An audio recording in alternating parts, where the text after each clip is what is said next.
கோகிலமே நீ குரல் கொடுத்தால் உன்னை கும்பிட்டு கண்ணடிப்பேன். கோபுரமே உன்னை சாய்த்து கொண்டு உந்தன் கூந்தலில் மீன் பிடிப்பேன். வெண்ணிலவே உன்னை தூங்க வைக்க உந்தன் மேலுக்கு சொடுக்கெடுப்பேன். வருட வரும் பூங்காற்றையெல்லாம் கொஞ்சம் வடிகட்டி அனுப்பி வைப்பேன்.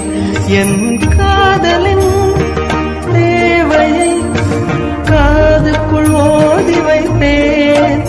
உன்